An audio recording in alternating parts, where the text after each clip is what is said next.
Halo Sobat Mistis, kisah kali ini berjudul Hantu di Pos Istirahat.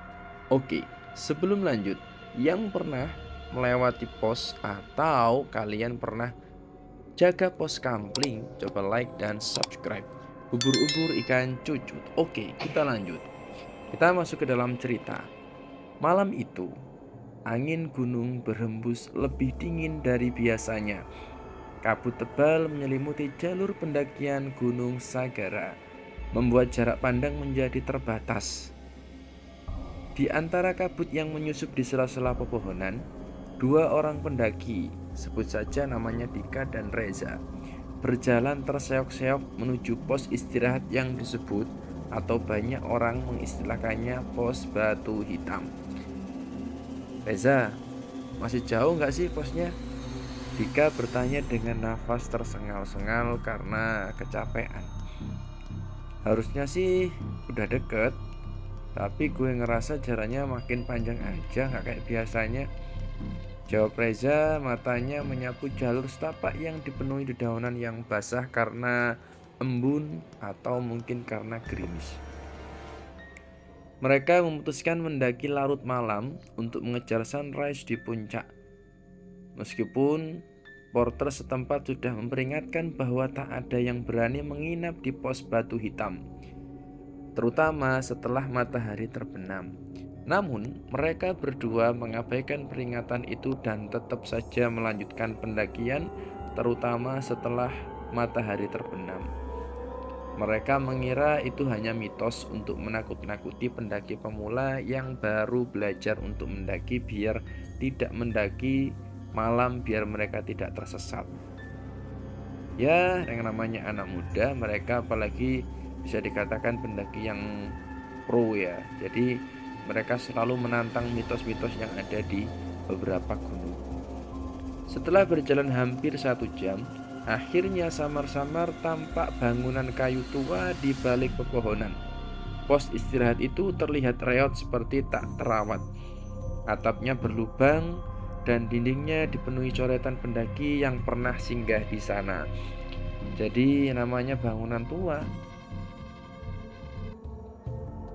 Gentengnya sudah pada bocor, dinding-dinding yang terbuat dari kayu juga sudah pada bolong. Mereka melemparkan ransel ke lantai kayu dan duduk dengan lega. Istirahat dulu, istirahat sejenak. Namun saat Dika menyorotkan senter ke dalam ruangan, dia merasakan ada sesuatu yang aneh. Ruangan itu terasa lebih luas dari seharusnya. Padahal kalau dilihat dari luar, ukuran bangunan atau ukuran gubuk itu tidak terlalu luas.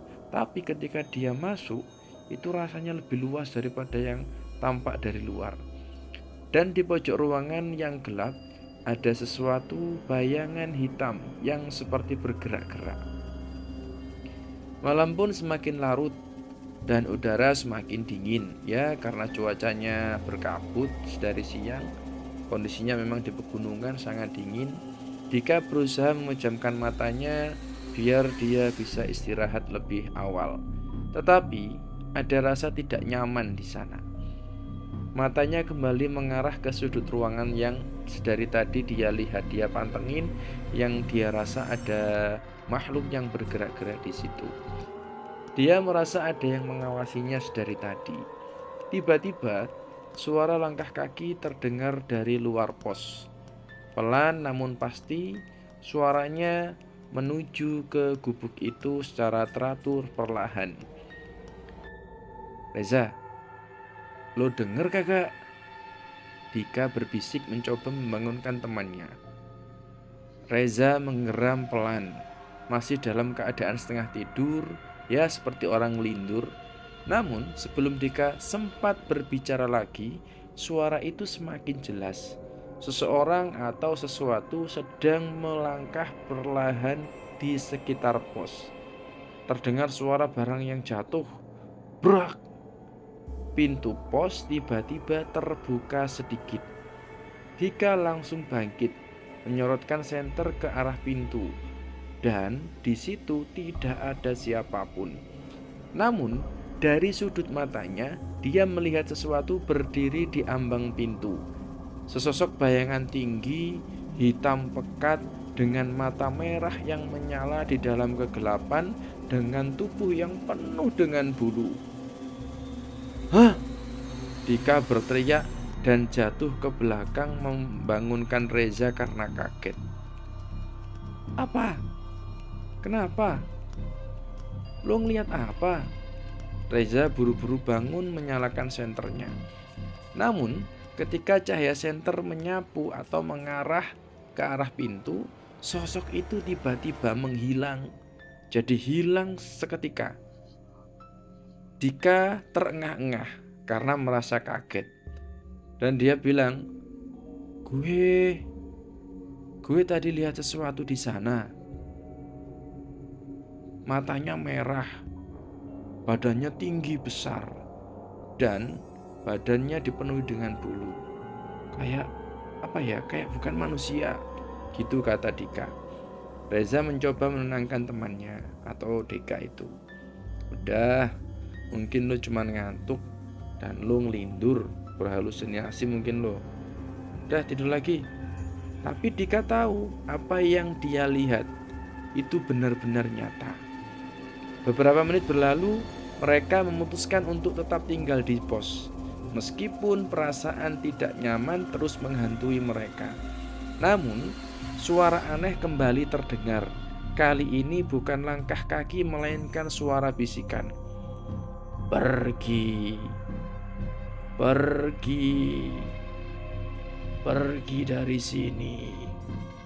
Dika dan Reza seketika itu membeku, diam, saling menatap. Suara itu tidak berasal dari luar. Suara itu berasal dari dalam pos, dari sudut ruangan yang gelap yang dari tadi mereka tidak nyaman di posisi itu. Mereka menyorotkan senter ke sudut tersebut. Sesuatu bergerak di sana. Perlahan, sesosok perempuan muncul dari kegelapan, kulitnya pucat, rambutnya panjang, berantakan, dan matanya kosong hitam besar gitu.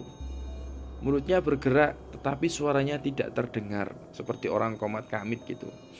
Tiba-tiba perempuan itu melayang ke arah mereka dengan cepat, dengan sangat cepat. Dan Dika serta Reza berteriak, berlari keluar pos tanpa pikir panjang. Namun begitu mereka keluar, mereka sangat terkejut. Mereka berada di tempat yang sama.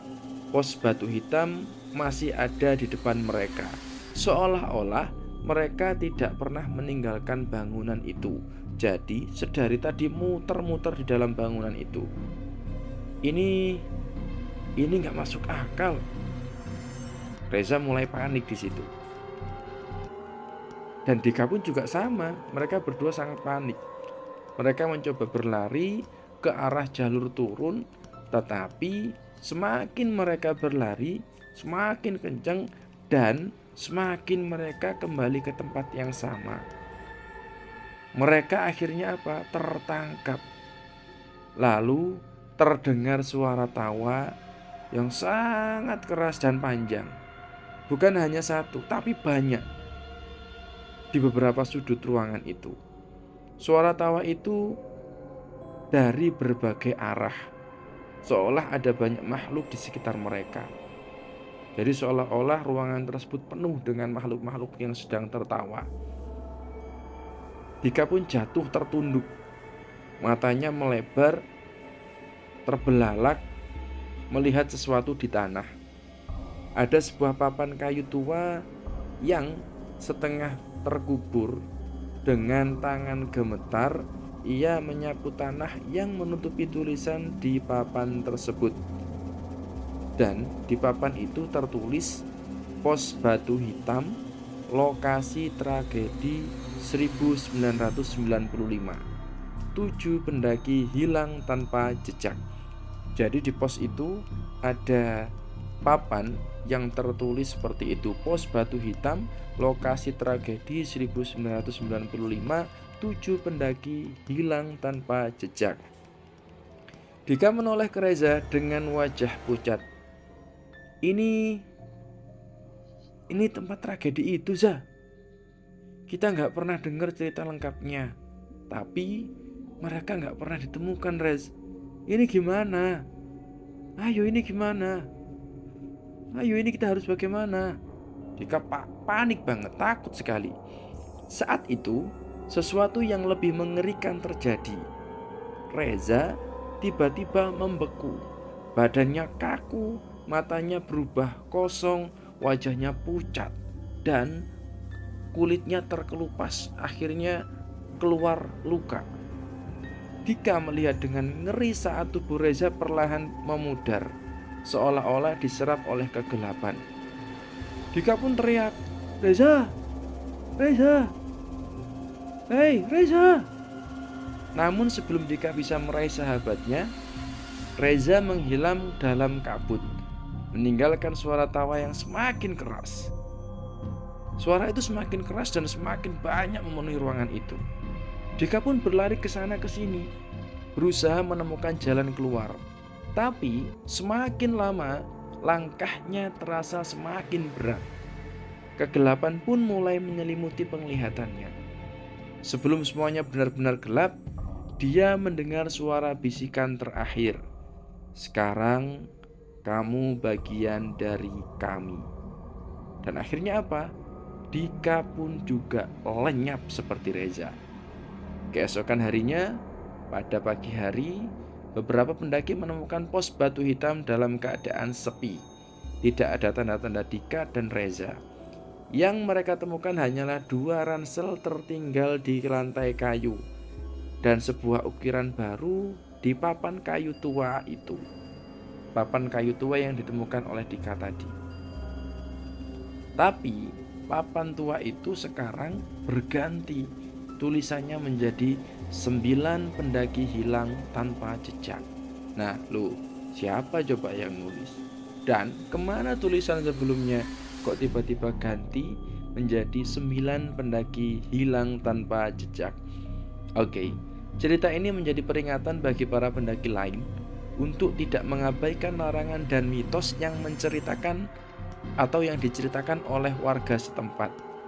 Terkadang mitos bukan sekedar cerita kosong, tetapi sebuah peringatan dari masa lalu atau hal-hal yang pernah terjadi yang tidak boleh kita abaikan. Ya, untuk apa sih?